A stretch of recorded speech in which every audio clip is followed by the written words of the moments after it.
setelah balapan. Disinilah Fabio Quartararo jadi pusat perhatian, bukan hanya karena hasilnya, tapi karena perannya dalam uji coba mesin terbaru Yamaha. Quartararo yang baru saja mengakhiri puasa podium Yamaha dengan finish kedua di GP Spanyol, langsung turun dalam sesi tes hari Senin.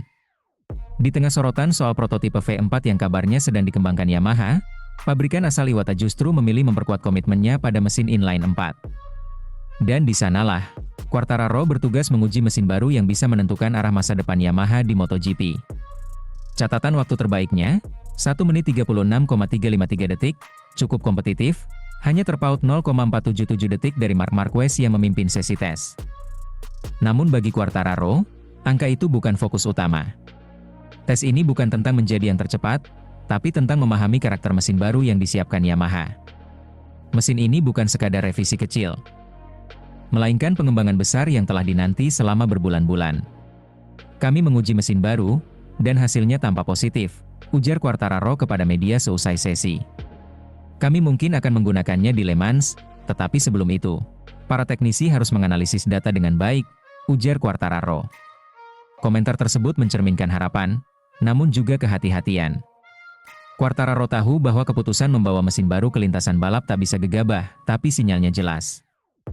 Jika data mendukung, mesin ini akan debut dalam balapan kandangnya sendiri di GP Le Mans. Lalu apa sebenarnya keistimewaan dari mesin baru ini? Berdasarkan kesan awal Quartararo, mesin ini menawarkan peningkatan tenaga di lintasan lurus, salah satu kelemahan utama Yamaha dalam beberapa musim terakhir. Namun yang lebih penting, karakteristik kelincahan Yamaha tetap terjaga. Artinya, motor tetap lincah saat masuk dan keluar tikungan, sebuah ciri khas yang selalu jadi senjata utama Yamaha, dan tak ingin mereka korbankan hanya demi menambah kecepatan. Lintasan lurus di sini, Jerez, memang pendek, tapi yang penting adalah apakah kami masih punya kelincahan yang sama dengan mesin baru. Dan sejauh ini, rasanya bagus, ungkap Quartararo lebih lanjut. Komentarnya menunjukkan bahwa Yamaha telah berhasil menjaga keseimbangan antara tenaga dan kelincahan, dua aspek yang seringkali saling bertolak belakang. Banyak pabrikan yang ketika mengejar tenaga, justru mengorbankan kestabilan dan kontrol di tikungan. Tapi Yamaha sepertinya mulai menemukan titik kompromi yang tepat.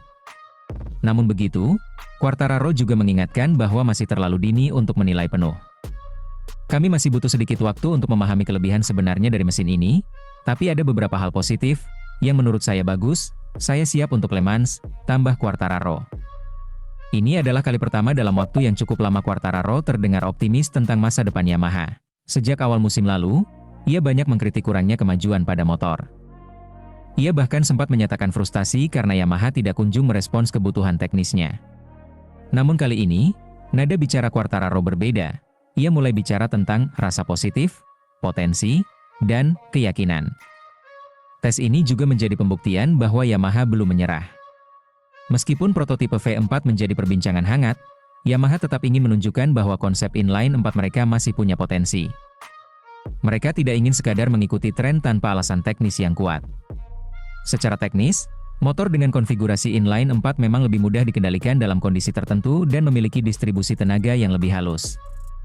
Tapi kelemahannya adalah tenaga puncak di lintasan lurus sering tertinggal dari motor-motor V4 seperti milik Ducati atau KTM.